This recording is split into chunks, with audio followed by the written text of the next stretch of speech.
बोलिए शंकर भगवान की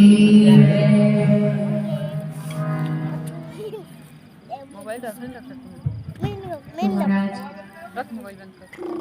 यहाँ गोस्वामी जी आगे कथा में वर्णन करते हैं कि कल मेरे प्रभु माता शबरी के यहाँ पहुंचे थे।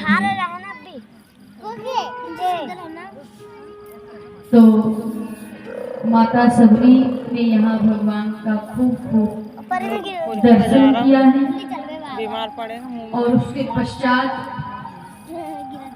मेरे प्रभु ने माता शबरी कहती है हे प्रभु मैं तो अज्ञानी हूँ, मंदमती हूँ, मुझे नहीं पता आपकी स्तुति कैसे करनी है, मैं पढ़ी लिखी नहीं हूँ। प्रभु कहते हैं कोई बात नहीं है, तुम तो पढ़ी लिखी नहीं हो, आपका राम तो पढ़ा लिखा है, आपका राम स्तुति करेगा। तो यहाँ पर नवदा भक्ति सुनाई है मेरे प्रभु ने और उसके पश्चात माता शबरी ने कहा है कि प्रभु आप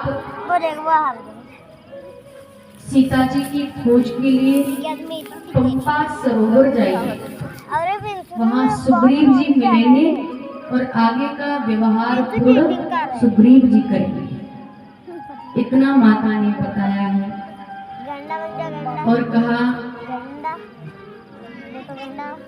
कि हे प्रभु आपके जाने से पहले मैं जाना चाहती हूँ। माता ने अपने योग बल से दाहिने पांव के अंगूठे से योग अग्नि को प्रज्वलित किया और अपने आप को जलाकर भस्म कर लिया।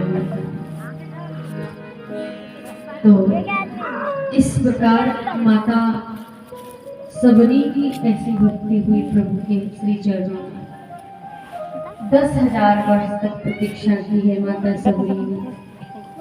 माता शबरी को मेरे प्रभु ने सुंदर गति प्रदान की और उसके बाद मेरे प्रभु अब आगे बढ़ते हैं पंपा सरोवर। यहाँ जैसे ही मेरे प्रभु पंपा सरोवर की ओर बढ़े हैं आगे तो कौन मिले हैं? श्री नारद जी महाराज। नारद जी महाराज भगवान ने संतों के लक्षण बताए हैं, 56 लक्षण बताए हैं संतों के।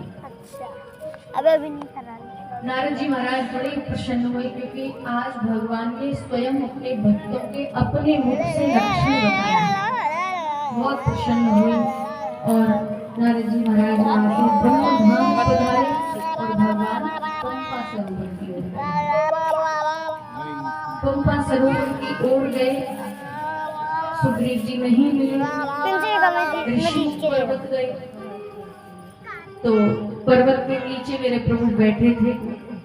यहाँ सुग्रीव जी कहाँ है? ऋषिमुख पर्वत ऊपर है, ऊपर ही रहते हैं। क्यों? क्योंकि बाली का भय, जल्दी 10 ले 10 बाली के भय के कारण। जल्दी क्या वो 5 भी ले। पर्वत पर बाली नहीं आ सकता? नहीं आ सकता, श्राप लगा है। अगर बाली ऋषिमुख पर्वत पर आएगा, कदम भी रखेगा तो भस्म हो जाएगा, इसीलिए बाली वहां नहीं आ सकता। मेरे प्रभु जैसे ही ऋषिमुख पर्वत की ओर गए हैं तो सुग्रीव ने ऊपर से देखा है। सुग्रीव जी ने ऊपर से देखा तो नीचे 2 तपस्वी दिखाई दिए। मन में विचार करने लगे कि ये जरूर ये बाली के भेजे हुए हैं, मुझे मारने के लिए बाली ने भेजा है। तो महाराज यहाँ पर हनुमान जी महाराज को भेजा गया है। आप देख सकते आओ, ये अवश्य बाली ने इनको भेजा है मुझे मारने के लिए। मुझे बस तुम इशारा कर देना, जैसे ही पता चल जाए कि ये इनको बाली ने भेजा है, मुझे बस तुम इशारा कर देना, मैं ये पर्वत छोड़ करके भाग जाऊंगा। तो हनुमान जी महाराज गए ही। किसका वेश बनाया है? ब्राह्मण का वेश। ब्राह्मण का वेश बना करके हनुमान जी महाराज गए ही। मेरे प्रभु ने जैसे ही देखा, अब देखिए यहाँ पर हनुमान जी महाराज ने सूर्य भगवान को एक वचन दिया था। हनुमान जी महाराज के गुरु जी कौन है? सूर्य नारायण।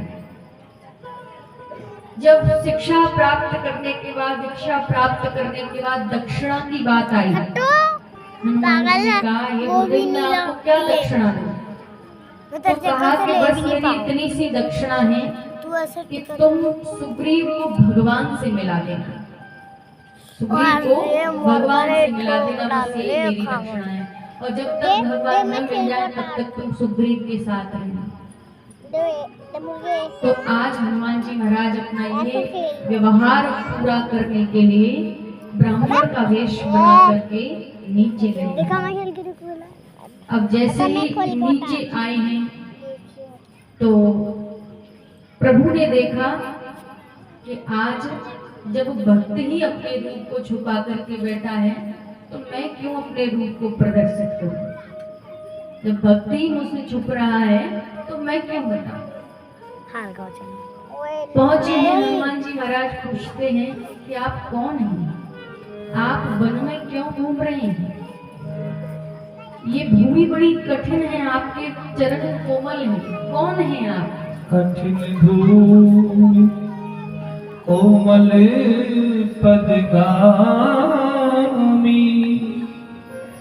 कवन है तो बन विचरत बन स्वामी, कवन है विचरत बन स्वामी। हनुमान जी कहते हैं कि वस्त्र से तो आप मुनि लग रहे हैं, कोई मुनि पुत्र लग रहे हैं, लेकिन आपका शरीर बता रहा है कि आप किसी राजघराने के हैं। कौन है आप? आप कहीं ब्रह्मा विष्णु महेश में से तो कोई नहीं है। कौन हो आप? आप अपना परिचय दीजिए। कहीं आप पृथ्वी के भार का हरण करने के लिए ब्रह्म तो नहीं आ गए? कौन है आप? परिचय दीजिए। भगवान ने सोचा जब भक्त परिचय छुपा सकता है तो क्या भगवान परिचय नहीं छुपा सकते? सुनाए हाल क्या अपना। जल्दी कर। हे ब्रह्मदेव सुनिए, सुनाए हाल क्या अपना, अजब हालत हमारी है।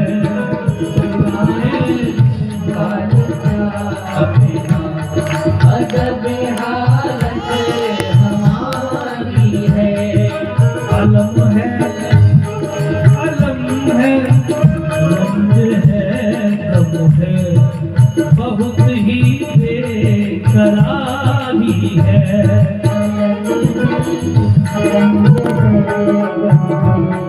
बहुत ही बेकरारी है। हमारी मात कौशल्या, पिता दशरथ हमारे हैं। हमारी मात कौशल्या, पिता दशरथ हमारे हैं। हमारी मात कौशल्या, पिता दशरथ हमारे हैं। अयोध्या, अयोध्या, अयोध्या जिसको कहते हैं